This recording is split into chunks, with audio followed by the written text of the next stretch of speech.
Shalom, shalom, shalom. This is the Akazaki Yahoo, and I give all praise, honor, and great esteem to the Most High Power, Yahuwah, Bahashem, Yahushua, Hamashiach, and to the 12 tribes of Israel who are scattered to the four quarters of the earth.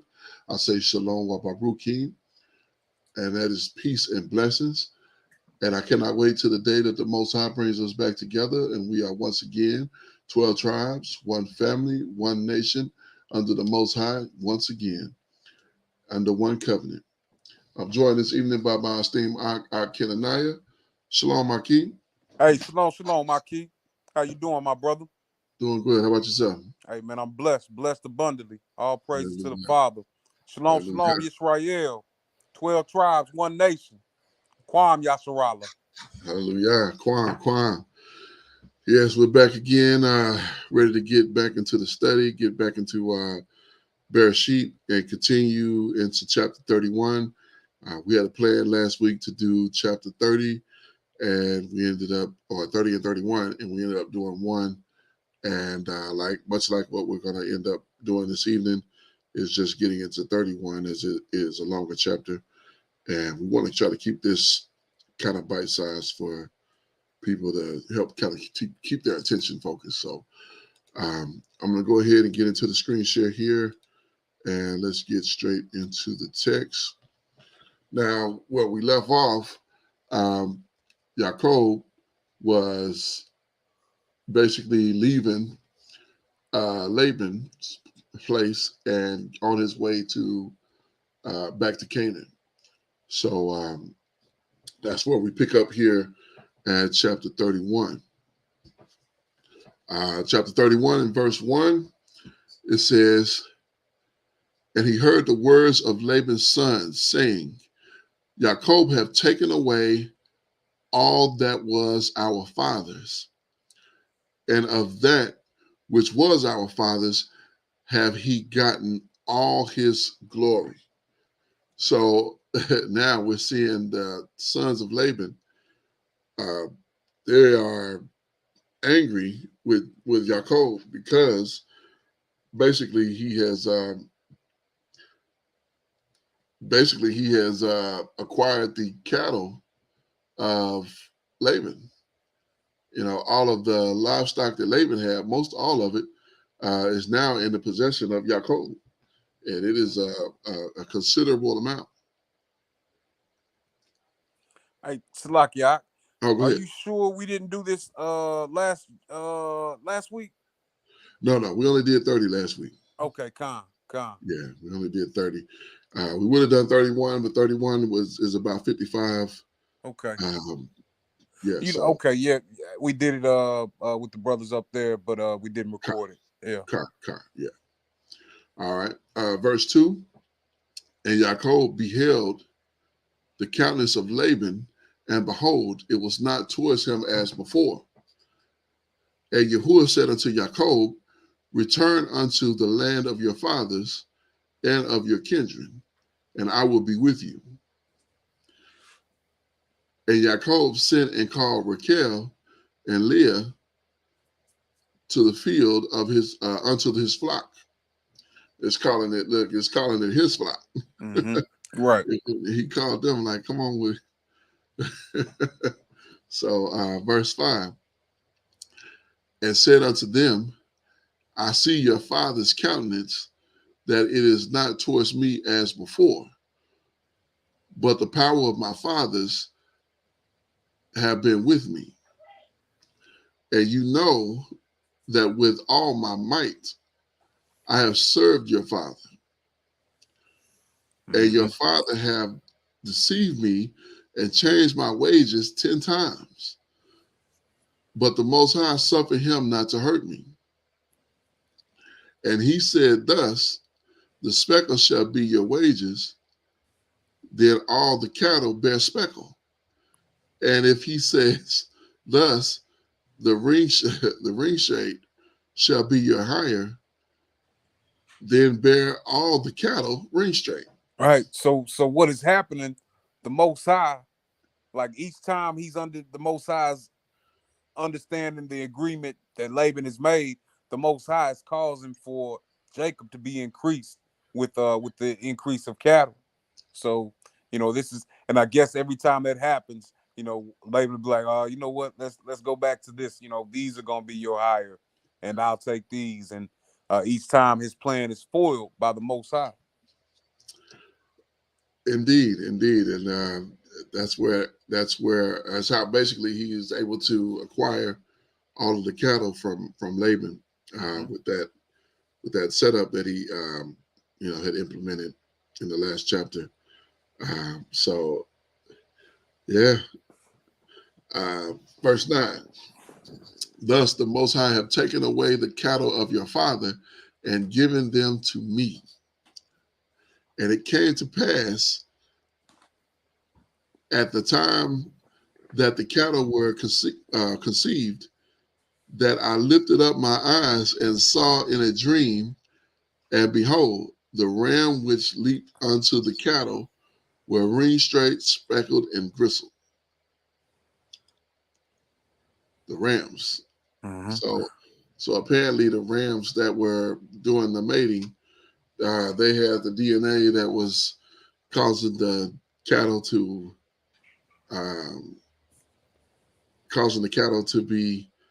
fall into the hands of Yaakov. Khan. Now, I just saw that description of the last one, gristled.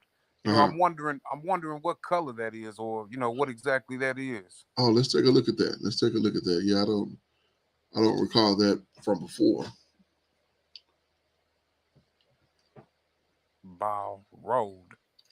Borrowed, yeah. Adjective, describe. It's used 4 times. Gristled, 4 times. All 4 times is gristled. Spotted, marked. So okay, that's just another way. Spotted. Yeah. So that's just another way to describe it. And it looks like 2 times in this context, in this chapter, and then 2 times in Zechariah chapter 6. The 3rd chariot of horses and the 4th chariot gristled, the bay of horses. And the gristled go towards the south country. Okay. Interesting. Yeah, that is the first time we're seeing that word. So. Here, come. All right. That's 30 verse 11. It says, and the messenger of the Most High spake unto me in a dream, saying, Yaakov, and I said, here am I. And he said, lift up your eyes and see, and the ram which leap upon the cattle are ring-straight, speckled, and gristled. For I have seen all that Laban doeth unto you. I am the power of Bethel, where you anointed the pillars, and where you vowed a vow unto me. Now arise, get you out of this land, and return unto the land of your kindred. So, when I hear that right there, it reminds me, fast forward in the future, him saying something similar. I've when our ancestors were in Mizraim, him speaking to the power, speaking to Moshe. I have heard the oppression of my people. Israel's my firstborn. I want them to return to the land that I swore to their fathers. We're hearing something similar with Yaakov at this point. Absolutely. Yeah, absolutely. That definitely resonated with me there. And this is our first time hearing of this dream in these chapters. So that's very well, I don't know where this took place or when this took place, but he's telling his wives this. But this is our first time reading it in the text here. So that's interesting as well. Verse 14. Now, keep it in mind, of course, but before verse 14, keep it in mind that, this is the account that Moshe received from the mount.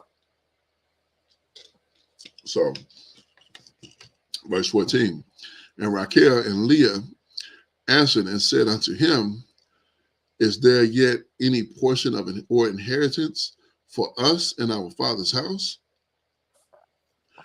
And we, oh, go ahead. Oh, no, I didn't have nothing. Oh, okay. Oh, my bad. I thought you were saying something. Verse 15, it says, are we not counted to him strangers? For he has sold us and have, what's that, quite? Yes, quite Devoured also our money. So, yeah, he done sold us basically to Yaakov and then, used us up, and now we just money. So he turned us over for money, basically. Yeah. Verse 16, and all the riches which the Most High have taken from our father, that is ours and our children. Now, then, whatsoever the Most High have said unto you, do. And Yaakov rose up and set his sons and his wives upon camels, and he carried away the cattle, and he carried away all his cattle and all his goods which he had gotten, the cattle of his getting, which he had gotten in Paneram, for to go to Isaac his father in the land of Canaan. And Laban went to shear his sheep, and Rachel had stolen the images that were her father's. Oh boy. God. And Yaakov stole away unaware to Laban, the Syrian, in that he told him not that he had fled, that he fled. Verse 21. And he fled with all that he had, and he rose up and passed over the river and set his face towards the mount of Gilead. God. You know, So, I'm sorry, go ahead. I was just going to say, I was going to recap here. So what we're seeing is Yaakov basically explaining to his wives that it was time for them to go. And we read earlier that the Most High have told him it was time and to come back to Canaan. And, he told his wives and basically loaded everything up and without telling Laban, and they have split. And, they on their way. He coming with his wives and his children, and he's been gone for 20 years, 21 years. And, he's on his way back now. So, interesting. Indeed.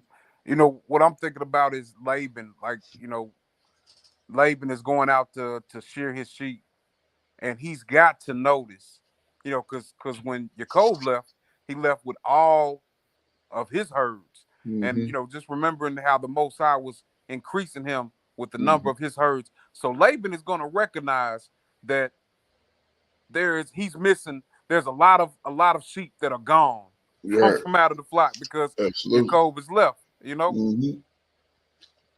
Yeah, it's a big difference in the number of animals that are there compared to what that were there compared to that are there now, because Yaakov is packed up and gone. So I love how they put these little explanations here as to what we're about to get into. So it says Laban pursues Yaakov. Right. That's interesting. So verse 22. And it was told Laban on the third day that Yaakov was fled. So 3 days later, he finds out Yaakov is on the move. But understand that, when Yaakov moving with 4 wives and 11 children, 12 children, I keep forgetting Dinah, 4 wives and 12 children, and this is enormous herd that it's not an easy task. Not to mention the service that he has. It takes time to move with that kind of supplies. Indeed. Yeah. So, verse 23, and he took his brethren with him, talking about Laban, and pursued after him 7 days' journey, and they overtook him in the Mount Gilead. And the Most High came to Laban the Syrian in a dream by night, and said unto him, take heed that you speak not to Yaakov neither good nor bad. Then Laban overtook Yaakov. Now Yaakov had pitched his tent in the mount, and Laban with his brethren pitched in the mount of Gilead. So looks like everybody's in Gilead at the moment. So Laban, of course, didn't come with all these supplies and whatnot. He came with I'll venture to say horses. Yeah, some men ready to battle. Yeah, basically, because he, to catch him, to run him down. I mean, that shows you what it says 7 days journey.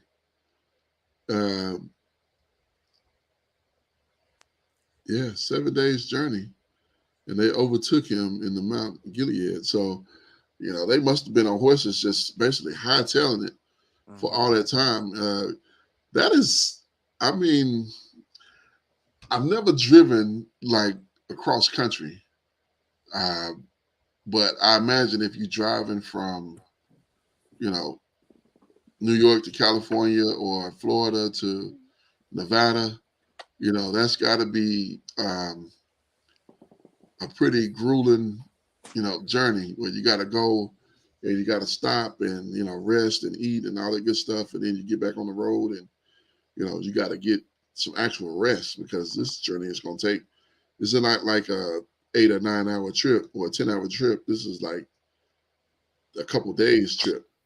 Indeed. And that, that resting up the horses, or the camels, whatever they were on, it's going to be essential, because you don't want to run them to death. But, Yaakov has got a 3 days head start on him. So, they, like you said, they are hightailing it, man. Right. Yes, indeed. So, they're able to catch up with him, not only catch up with him, but also overtake him, so go further than them. And, it took them 7 days to do so, 7 days. Yes, indeed. That's, wow. That's something to think. That's something when you think of it. I guess I'm trying to equate that in my mind in a car. And I guess if you're, to really put it in perspective, I guess it'd be more like a car trying to catch a bus. Yeah. I think that's more feasible, because that bus, it's not going to cover the same, it's not going to cover the same ground as the car is. Right. So, yeah, kind of make it, bring it to modern times. So, verse 25, then Laban overtook Yaakov. Now Yaakov had pitched his tent in the mount, and Laban with his brethren pitched in the mount of Gilead. And Laban said unto Yaakov, what have you done that you have stolen away unawares to me, and have carried away my daughters as captives, taken with the sword? Right. So a hateful accusation. You know what I mean? That's not at all what happened. Not at all. Untruthful accusation, rather. Yes, indeed. Yeah, that was pretty extreme. Taking them as captives, taking them with the sword. Like, these are my wives, man. What are you talking about? Right. So it's fighting words. He's picking a fight. Basically, I mean, yeah, he's showing with his brother, and his brother. I'm sure there's all his cousins, probably his uncles, anybody in that land that could go with him right now to go save his daughters. Basically, is probably what he said, and his grandchildren. So, they probably itching to make a move. Oh yeah, I mean, yeah, indeed, because not only does, Jacob have these two daughters of Laban, but also have all this flocks, all these flocks. You know what I mean? So all his money. yeah, indeed.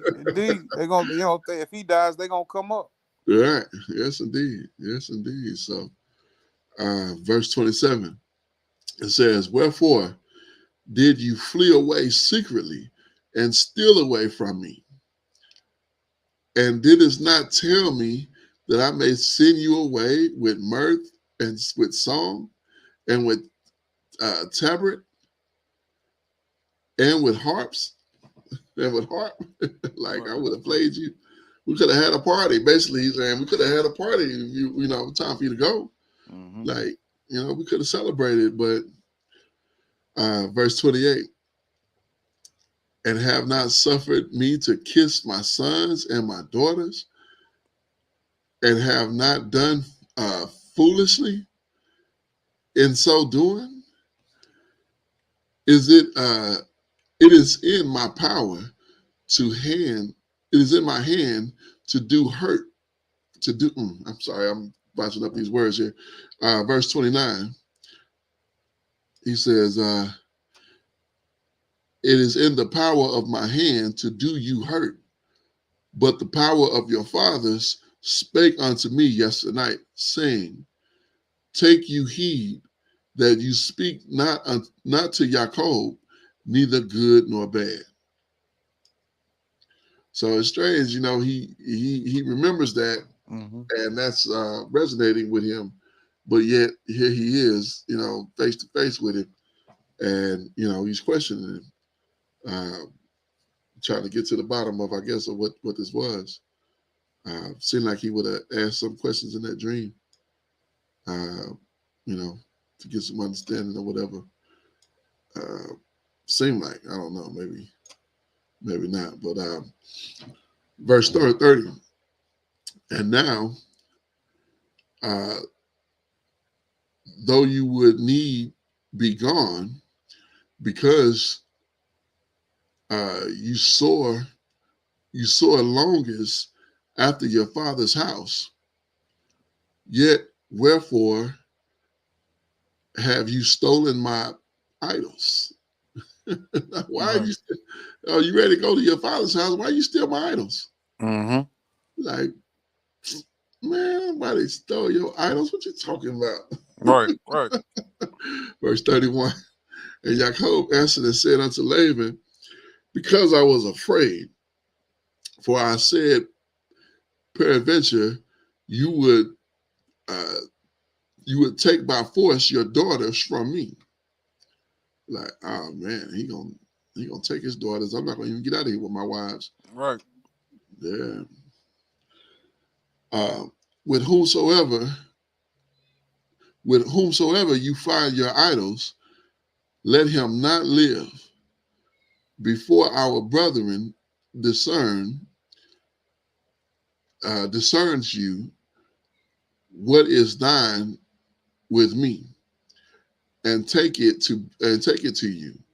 For Jacob knew not that Rachel had stolen him. I still don't understand why she did that. It doesn't make. I don't understand it either, because it's the way this reads is that, was she an idol worshiper? You know what I That's mean? what I'm thinking. That's what I'm thinking. The only logical explanation for her to steal his idols was to take them with her to where she was going, Right. and that she must have had some kind of a tie with him. That's the only logical, reason. And given what we know, that Raquel's womb was shut up because Leah was the wife that was unloved.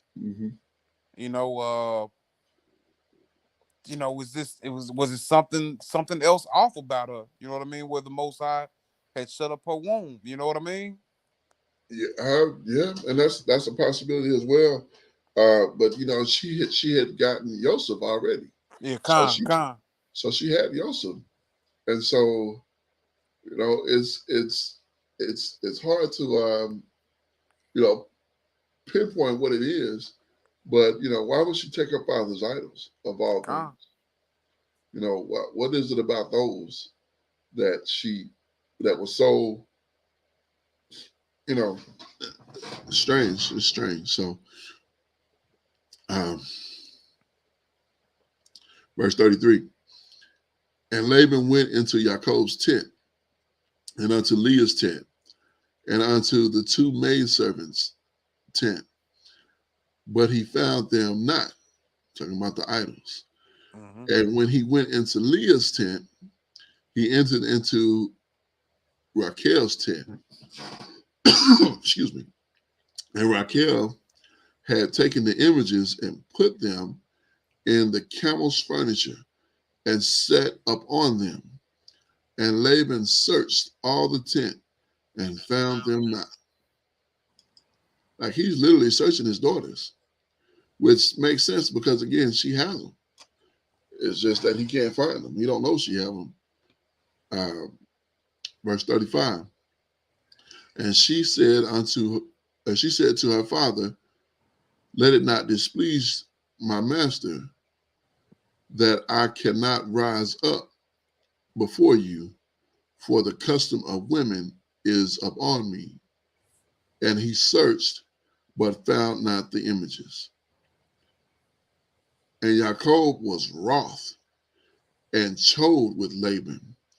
And Jacob answered and said to Laban, what is my trespass? What is my sin that you have so hotly pursued after me? Like, what are you chasing me down for? Right. So much that how long did it even take you? I know he had to tell him, it took me 7 days to catch you. Right. Right. We've been out here 7 days trying to find you. And here we got you surrounded. Like, what? You pursued me for 7 days? All right, like what have I done? What have I done for you to do this? Like, I'm not the one that has done deceitfully with you. I'm, you done so with me. Exactly. 7 days. You ain't had a shower or nothing. Right, right. You know what I'm saying? I'm sure they all smell like them herds. All right, smell like outdoor. Yeah. Yeah. I don't think nothing really stink when you live amongst animals like that. I don't. Right, you don't smell nothing, do you? No, your nose don't work. Right. Yeah. So, verse 37, it says, "Whereas you have searched all my stuff, what have you found of all thy household stuff?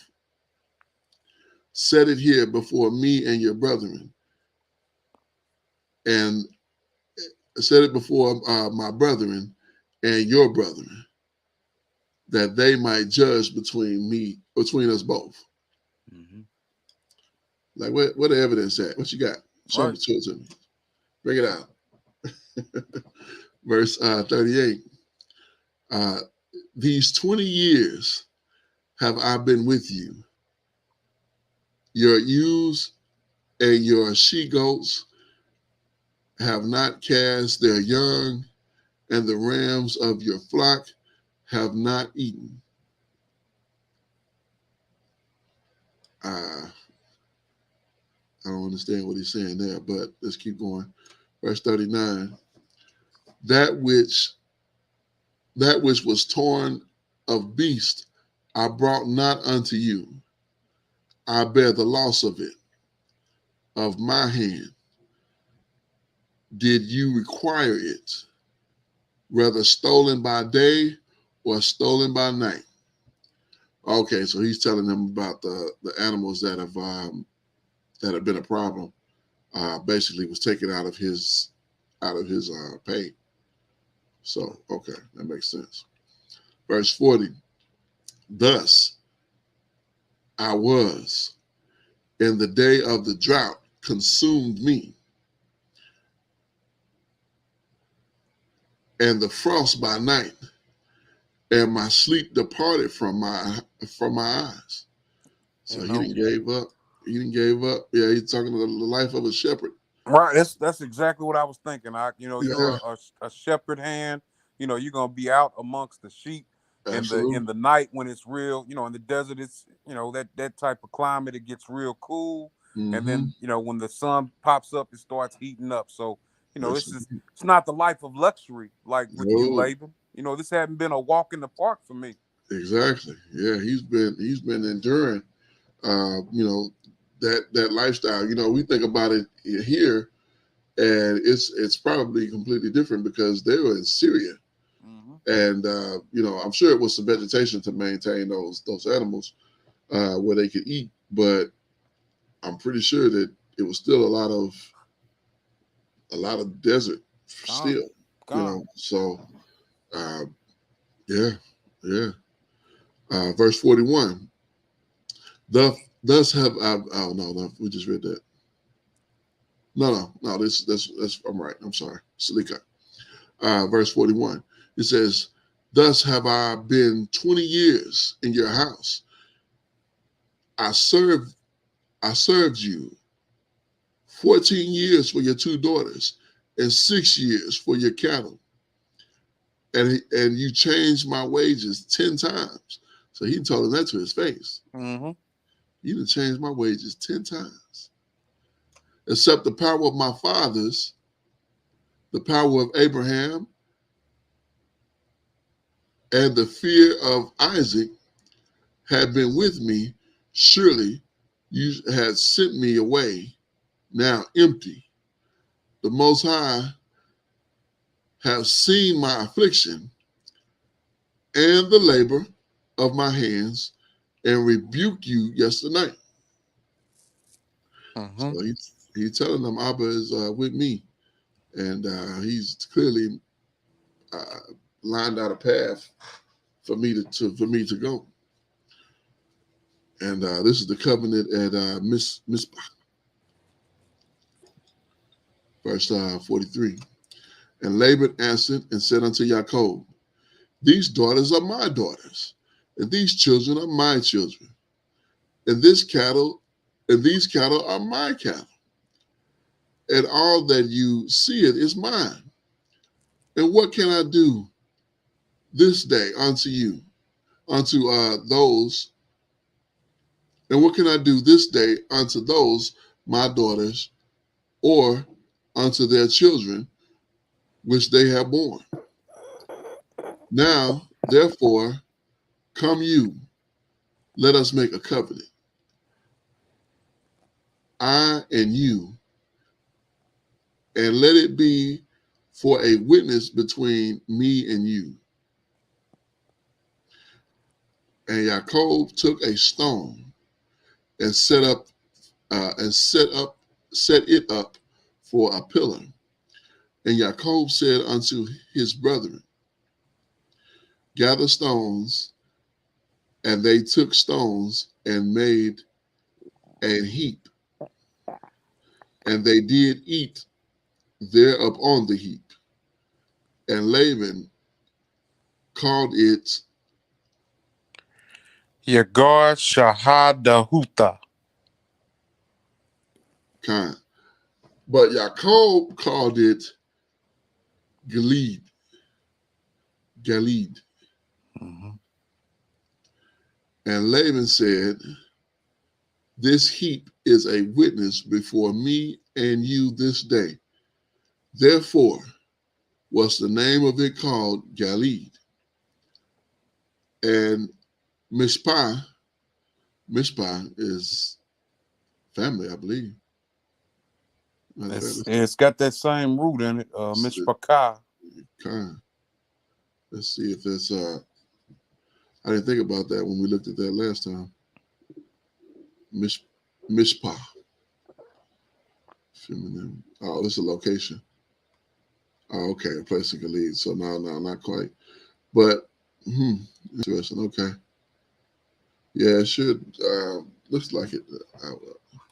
Should look like Mishpachah.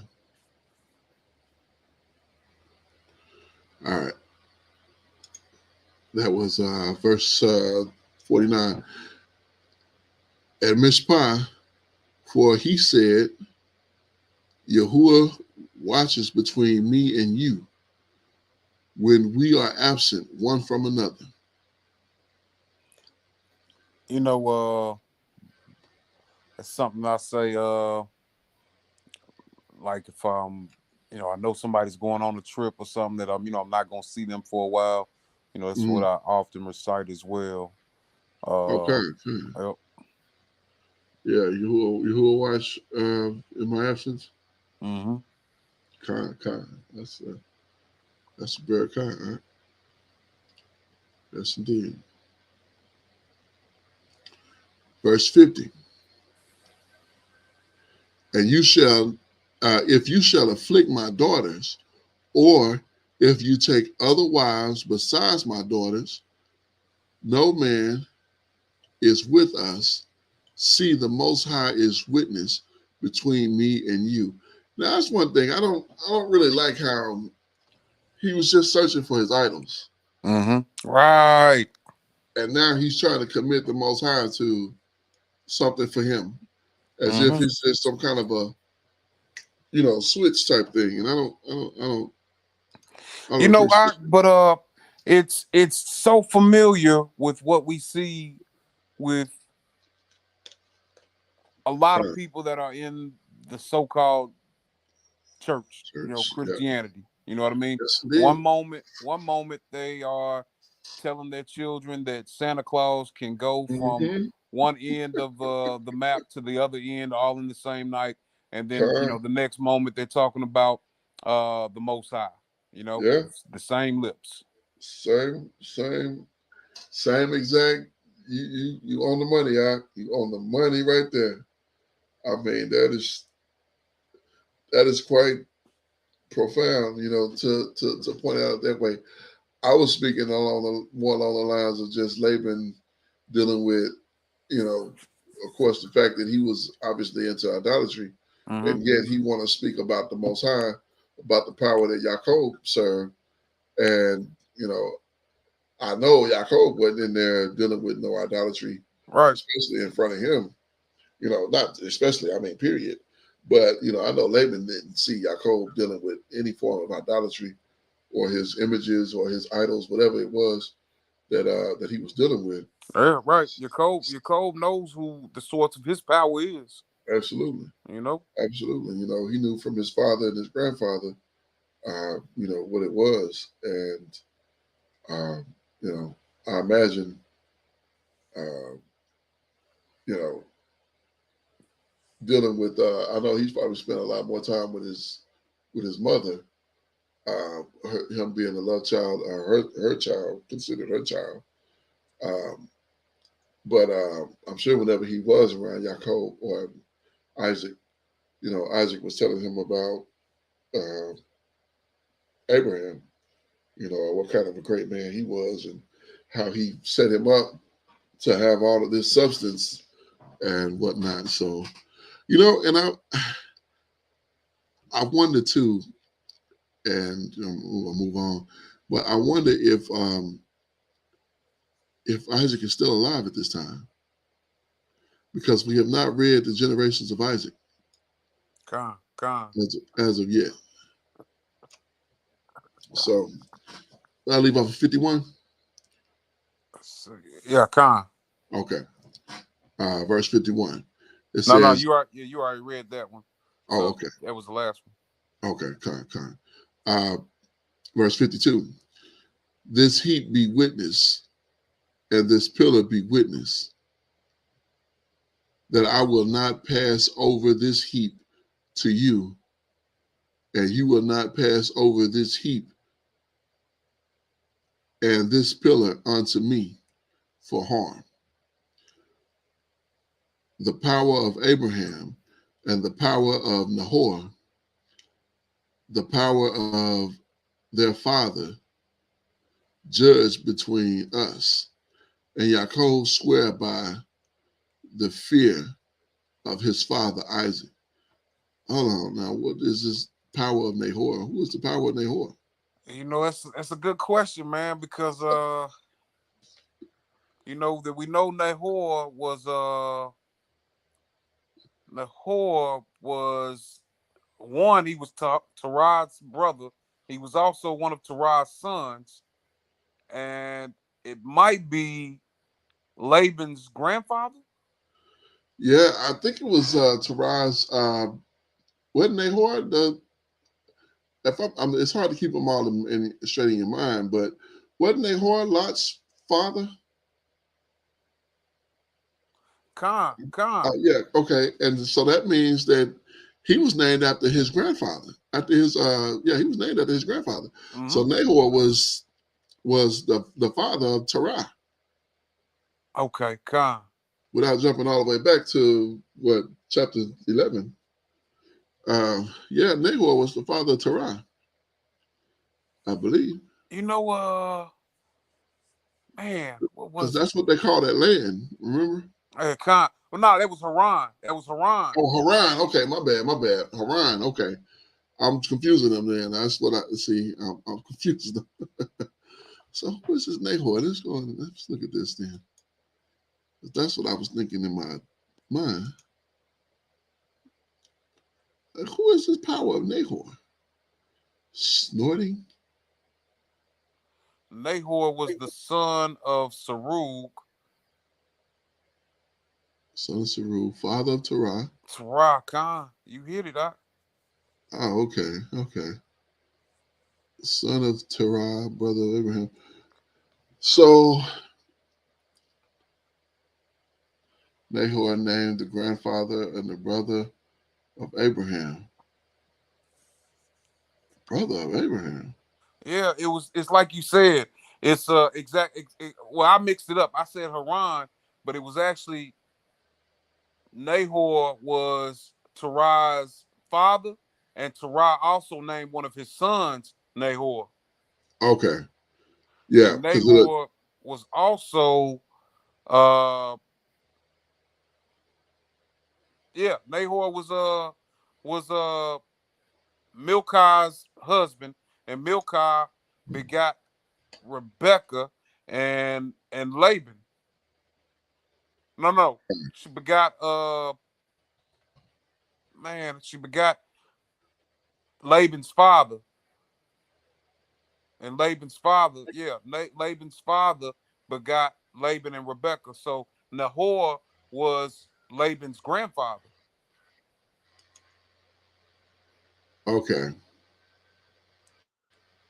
I'm in Genesis 11. Okay. Yeah, I'm trying to look at it too. It's about verse 20. I'm down at 29. You're at 20. Okay. Mm-hmm. I'm scrolling down.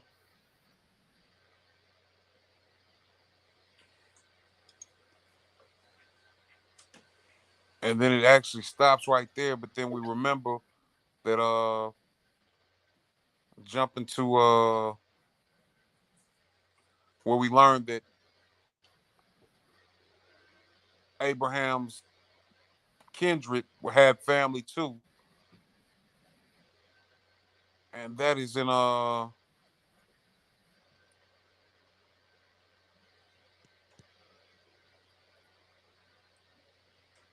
let's see. I think it might be Genesis 15. 24. 24. Gone. Yeah. Actually 23. And Shrew lived, 22. Shrew lived 30 years and begot Nahor. And Shrew lived after he begot Nahor 200 years and begot sons and daughters. And Nahor lived 920 years and begot Terah. And Nahor,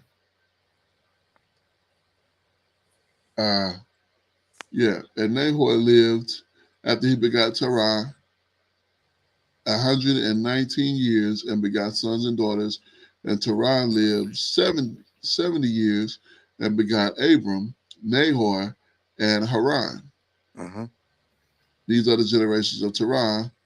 Terah begot Abram, Nahor, and Haran begot Lot. Okay, so Haran was, I'm thinking it was Nahor. It was Haran that was Lot's father. So I did confuse those two. Yeah. Genesis chapter confuse those two. 22, beginning at verse 20.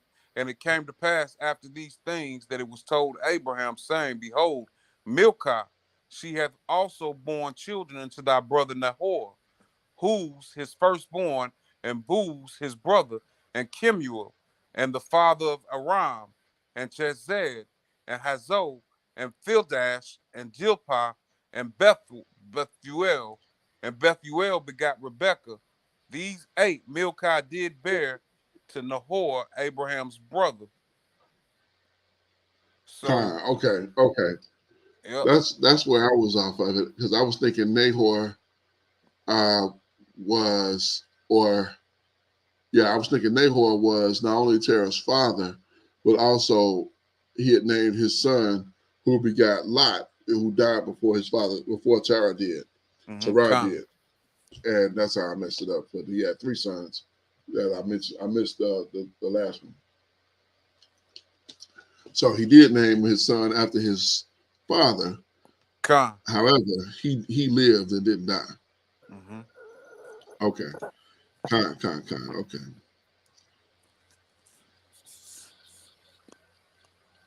All right. So we to the end of this chapter. Last couple of verses. Verse number 54, it says, Then Jacob offered sacrifice upon the mount and called his brethren to eat bread, and they did eat bread and tarried all night in the mount. And early in the morning, Laban arose and kissed his sons and his daughters and blessed them. And Laban departed and returned unto his space. So I believe this is the last that we hear of Laban in this chapter.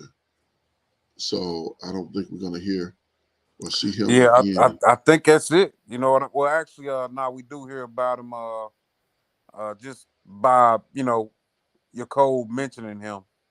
Okay, yeah, just to mention, but we don't see him. Mentions him, but we don't hear any other stories, coming from that part of the family. Okay. Well, that was actually a pretty fairly quick chapter.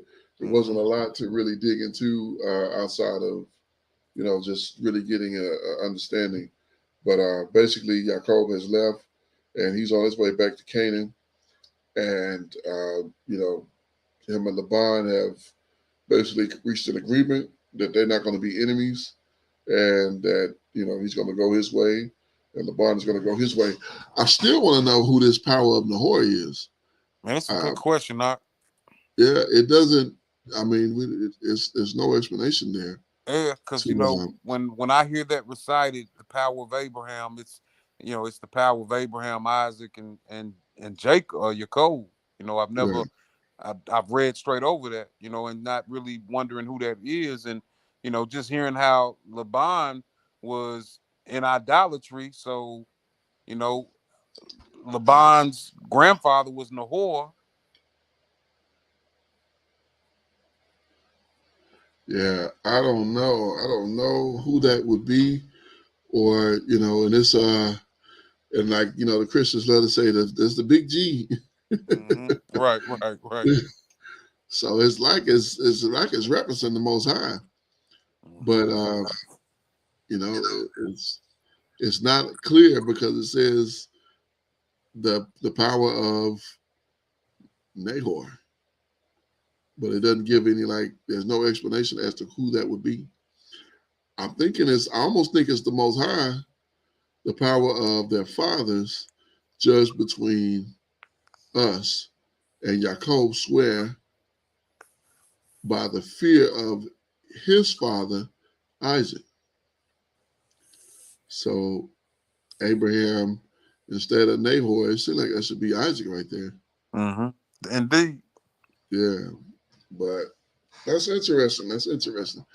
Definitely gonna have to get some more insight on that one. So, well, we're gonna stop it there, and we'll pick up tomorrow at chapter 32, and hopefully we can get through 32 and 33 tomorrow. And Abba willing, next week we'll have some. Hopefully, we'll have some additional brothers. Hopefully, to get on with us and get some more into this. Mm-hmm. So that'll be a Barakai if we can do that, and we'll see. We'll see if that's possible. So, uh, you got anything to add out? Now I just recapping on this chapter, man.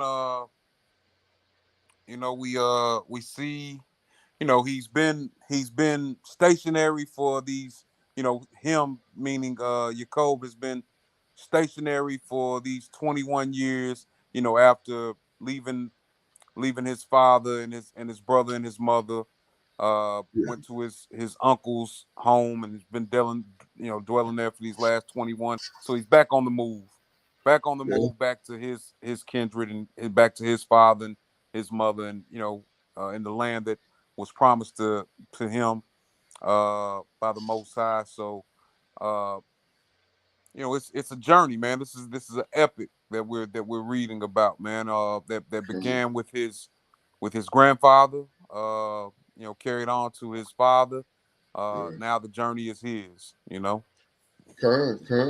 Wouldn't it be something if somewhere we find that Nahor, the father of Terah, was a servant of the Most High, Mm, but it skipped Terah and then it went to Abram, right. and you know I don't know that we're gonna find that because we haven't seen that here. But Con. I'm still thinking about that power of Nahor. I'm like, who is the power of Nahor? So yeah, I'm gonna have to ask my Akeem in Detroit about that and see if they Indeed. can shed some light on that for me because that it's really no explanation. I mean, from what I can see, but we'll keep looking into it. But and good information. We did look at that off camera last week, and but I definitely wanted to get the chapter in so for the series basically, and anybody who's reading this with us or following this with us, they need to be included in these in the conversation. So, uh, but yeah, all praises to the Most High for more information and more uh, understanding. Just going through the chapter, Hmm. and you know, we did take a look at that grizzle. Right, And, right. Yeah, I hadn't heard that one. I'm yeah, wondering what color exactly that was or what that meant. yeah. So that was interesting. So we'll pick up 32 tomorrow, and I'll be willing. We'll do 32 and 33, and let me just take a quick look here. Yeah, I think we might This get to 34 because I want to say, one of those is only 20 verses. Yeah, I was gonna say. Yeah, I was gonna say. Yeah, that's 32. 32 tomorrow is 32. Um, yeah, 20. 33 is 20. Let's see what 34 looking like. Oh, oops, I hit. I gonna switch to Exodus. I done messed it up. Let me get back. Genesis 33. 34 is it's 31 verses. 31. Okay. Yeah, that seems feasible for us to get through Indeed. at least 3 tomorrows. We had went to kind of one the last 2 weeks, so um, we may run about extra half an hour, but this one Hmm. is about 5 minutes shorter. So, but all praises to the Most High for another great study, and man, we had a good time last week when we went to Indianapolis. Met some good brothers, and shook hands. Brothers invited us into their home and allowed us to we got into the script, and it was a good fellowship. Just a good time, and all praises to the Most High for brothers in this truth. Brothers I've never met before. I was able to shake hands and greet and Hmm. just get into the text. And it was a barakah to to do that. So, I'll give all praise, honor, and great esteem, of course, to the Most High for situations like that. So, final thoughts, Like you said, all praises to the Most High, man, for all that He has done, all that He is doing, and all that He will do. Uh, uh, blessed to, like you said, to have gone up and met some brothers up in Nap. Blessed to been Okay. able to the opportunity to get back in the word with you, my brother. Yes, indeed, my no doubt. I appreciate it. I appreciate the Most High. I appreciate you, and I appreciate the ability and the drive to want to get into this thing and continue to be edified and continue to learn and just grow in this word. So, um, and in conclusion, I'm just thankful. Just simply put, I'm thankful. Uh, Hallelujah. yes, indeed. Yes, indeed. Praise Yah. Hallelujah. Mm-hmm. For all that for all that's going on in this week and whatever the case, things I don't really want to talk about on this thing, but you know, I'm just thankful that things are that the Most High is still working with us, and He's given us ability to the drive um, to go through these chapters and to really get a better understanding. So praise Yah. And we'll end it here and give our praise, honor, and great esteem to the Most High Power, Yahuwah, Bahashem, Yahushua HaMashiach, and to the 12 tribes of Israel who are scattered to the four quarters of the earth. I say Shalom Baruchim, that is peace and blessings.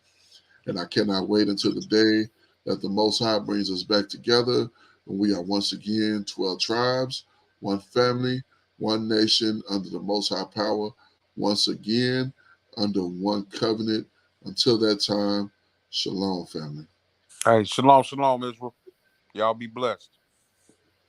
Hallelujah.